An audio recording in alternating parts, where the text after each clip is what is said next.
आज 11 जून 2025 बुधवार VTC WhatsApp service Nagpur द्वारा यह रिकॉर्डिंग दी जा रही है।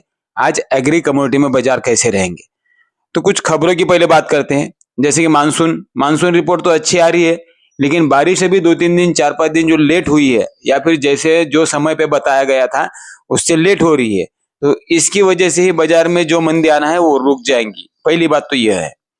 लेकिन जो लग रहा है सबको कि अभी बारिश नहीं है, अभी ऐसा है वैसा है, जो खबर फैला रहे, इसका असर कुछ होने वाला नहीं है, क्योंकि खबर का असर सिर्फ एक दिन के लिए होता है, बाद में दूसरे दिन जैसे कि वैसे ही रहते हैं सब बाजार।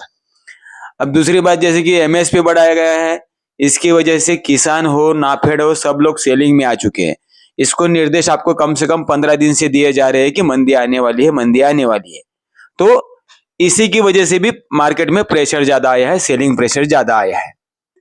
यूएसडीए रिपोर्ट जो भी आती है, क्रॉप की रिपोर्ट हो या फिर पूरे महीने भर की जो भी रिपोर्ट आती है, इसका असर भारतीय बाजार पे कुछ होने वाला नहीं है। भारतीय बाजार निर्भर करते हैं आयात और निर्यात पे, तो इसी के चलते सीबीओटी हो या फिर यूएसडी रिपोर्ट हो, इसका असर भारतीय बाजार पे होने वाला नहीं है। वैसे भी बर्मा से जो तुअर आ रही है, वहां के जो निर्यातक है, किसान है, सब लोग अपना माल बेचने को तैयार है और कुछ भी भाव में बेचने को तैयार है, क्योंकि उनको मालूम है कभी भी भारत सरकार आयात बंद कर सकती है। लेकिन भारत सरकार ने ऐसे अभी तक कोई निर्देश नहीं दिए गए हैं, क्योंकि 2019 तक जो भी आयात है यह जारी रहेगा। लेकिन 29 के बाद आत्मनिर्भरता के तहत अपना भारत का प्रोडक्शन भी बढ़ेगा और तब तक एमएसपी भी बहुत ज्यादा बढ़ चुका होगा, तो यह भी देखने को मिल सकता है। तो उसके बाद फिर सरकार आयात वगैरह बंद कर सकती है, ऐसा कुछ हो सकता है, लेकिन 2029 के बाद की बात कर रहे हैं। तो यह भी एक निर्देश आई है।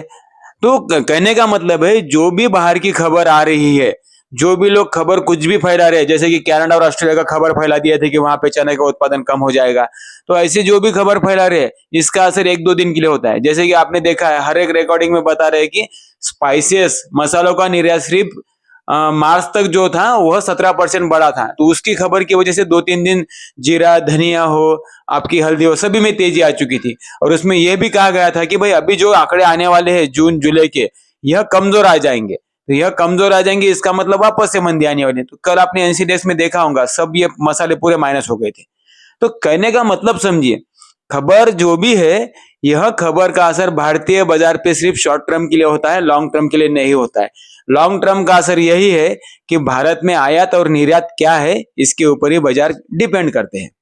आज की जैसे तुअर की बात करते हैं, तो तुअर के बाजार के ऊपर वैसे भी प्रेशर बना है, तो यह प्रेशर जारी रहेगा। 6800 850 के बीच में नागपुर तुअर खेलते रहेंगी, ज्यादा कोई हलचल होने वाली नहीं है। चेन्नई लेमन तुअर 6150 भी आज दिखाई दे सकती है दिन भर में, वही हिसाब से कामकाज कीजिए आप। चना के बाजार के ऊपर भी प्रेशर बना है, 25 रुपए हल्की मंदी समझ के ही कामकाज कीजिए। काबुली चना में भी आज 100 रुपए मंदी समझ के कामकाज कीजिए। पीक्यूटी चना के बाजार में भी प्रेशर बना है बाजार के ऊपर, तो बाजार में अस्थिरता जारी रहेंगी। मसूर के भाव जैसे वैसे रहेंगे, स्थिरता के साथ बने रहेंगे, ज्यादा कोई हलचल नहीं है।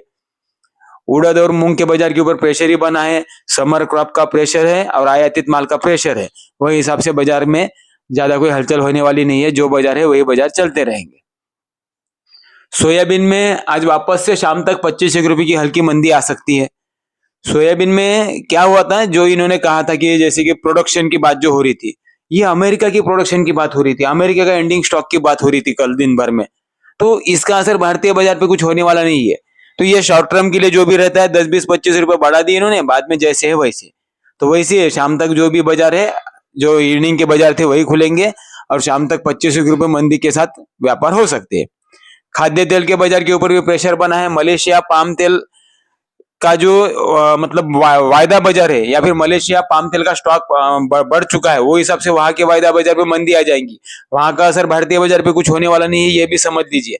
लेकिन ऑलरेडी भारतीय पोर्ट पे ज्यादा स्टॉक है और डिमांड कम रहने की वजह से तेल के बाजार के ऊपर प्रेशर बना ही है। आज बाजार में स्थिरता जारी रहेंगी। मस्टर्ड के बाजार में भी स्थिरता बनी रहेंगी। आज हल्की 25 रुपए मंदी के साथ व्यापार हो सकते हैं। मूंगफली में नाफेड का सेलिंग प्रेशर बहुत ज्यादा है, वो हिसाब से लेवल ही कमजोर रहने की वजह से बाजार के ऊपर प्रेशर बना है। 50-100 रुपए मंदी समझ के कामकाज कीजिए। शीशम के बाजार में स्थिरता जारी रहेंगी, ज्यादा कोई हलचल नहीं है। कपास के भाव भी स्थिर ही रहेंगे, ज्यादा हलचल नहीं है। ढेप में हल्की 25 रुपए की मंदी रह सकती है। सरकी के बाजार के ऊपर भी 25 रुपए का प्रेशर बन सकता है। गठान के बाजार में 101 रुपये मंदी रह सकती है। मक्का के बाजार में आज स्थिरता जारी रहेंगे, ज्यादा कोई हलचल नहीं है। गेहूं के बाजार आज स्थिर ही रहेंगे, ज्यादा कोई हलचल नहीं है। हल्दी में हाजिर में 100-200 रुपये मंदी के साथ व्यापार हो सकते हैं और एनसीडीएक्स में भी दिन भर में सवेरे ओपनिंग सेक्शन में 101 रुपये तेजी रहती है तो उसको सेलिंग करना चाहिए। दोपहर तक 200 रुपये मंदी है, आसपास माल मिल सकता है। यही हिसाब से कामकाज कीजिए। सभी एग्री कम्युनिटी में धन्यवाद।